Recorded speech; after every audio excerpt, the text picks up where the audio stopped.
आज जेन गोटे बहुत बड़ विवादटे उठी उपकूलिया अंचल जड़े राजनेता प्रखर राजनेता सब कथार से मूलपुरी कथा कहन से कहन जे माधव सिंह किए से माधव सिंह ओडिशार अस्मितार कथा कहन भारत स्वाधीनता राजनीति संग्राम गोटे बड़ शहीद माधव सिंह को जदि तुम्हें नहीं जानी ताहले तुम्हें केन हिसाब रे राजनीति करुच सुरहब आम जानी नहीं पार्बार। प्रथम रे मुझे दोष देवार लगे नहीं चाहबार कहीं लगी क्रमागत भाव रे आमर अंचल कोसलांचल संस्कृति के आमर परंपरा के एवं आमर इतिहास के ओडिशा सरकार लुगे दीचन इटा ताकर अज्ञता बोल मुझे कहे इटा जानी शुणी आमर विरुद्ध गोटे सुपरिकल्पित गोटे षड्यंत्र है। आज तक आमर भाषा का मान्यता नहीं देल, आमर परंपरा का मान्यता नहीं नो, आमर देवादेवी को मान्यता नहीं नो, आमर संस्कृति के तुम विरोध कल तार भी कह ओडिशार अस्मिता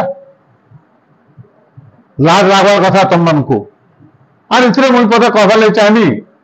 आमर अंचल राजनेता माने ओडिशार अस्मिता कथा कहते से बर्तमान कौशल जो अस्मितार प्रश्न उठे से क्या कर चुप पड़चन चुप पड़वार कारण क्या पदवी भय माटिर महता नहीं न रखत क्या कौशलांचल रखत प्रभावित नहीं हे ठीक से राजनेता माने जेन माने निजर माटिर गुण गाबार लगे पचगुंचा दूच पुनर् भोट पाबार लगे आपण भल लगुचे कौशलांचल भोटा आपन को भल किंतु कौशलांचल मान स्वाभिमान जो तलके जाऊे से टाइम आप पार्टी चुप मुझे गोटे जिन आश्चर्य होचे जे सुरत बागीर जड़े पुराणा पोखत राजनीतिक व्यक्ति केन्ता कर कहि पारले जे माधव सिंह किए आपंकर इतिहास सम्यक ज्ञान नेन भारत स्वाधीनता संग्राम बाबद आप ज्ञान नेन इथु जना पड़े जे सेमानकर सारा उपकूलिया अंचल नेता मानकर तथा आमर अंचल जगह पाठ चाटुवा नेता मानकर आमर अंचल केते दरद अच्छे आमर अंचल संस्कृति बाबद केते ज्ञान अच्छे से लगी बोधे से ओडिशार अस्मिता कथा कहचन से लगी बोधे से ओडिशार जन जड़े दुई जन चार जन कथा कहचन से नहीं करी ओडिशा बोल भावुचन से नहीं करी राज्य बोल भावुचन नहीं से आज तक तुम्हें कही आसुल जे पश्चिम ओडिशा जेनटा कि कौशलांचल आम भाई भाई बोलिकी इटा भाई निदर्शन दौच पछाड़ छुरी मारिक एवं गोटे कथा कही रखमु आमर संस्कृति के विरोध कले आमर परंपरा के असम्मान कले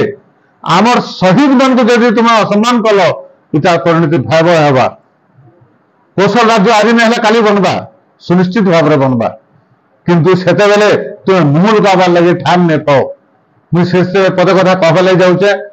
क्रमागत भाव आमर अंचल के जन अनदेखा करा के प्रबल भाव में विरोध करवार समय आसी जाइए आमर कौशलांचल बुद्धिजीवी माने किंबा राजनेता माने इटा के बहुत गंभीरतार सह व्यवहार उचित एवं कौशल अस्मिता के नहीं से जन 2 कोटी लोकंर भावेग जड़ित अच्छे ताके सम्मान जनाबार उचित एवं इटाके दृढ़ भाव में निंदा करवार समय आसे ना आगे से आर पदे पदे पदे पदे बढ़ी बढ़ी चलिए एवं आमको तो से बर्तमान कौन प्रकार द्वितीय श्रेणी नागरिक भाव में व्यवहार करुचन आगे क्या हवा जे कही नहीं हबार कौशलांचल इथिर लगी निश्चित भाव आगामी दिन में जोरदार विरोध हवा। जय कौशल।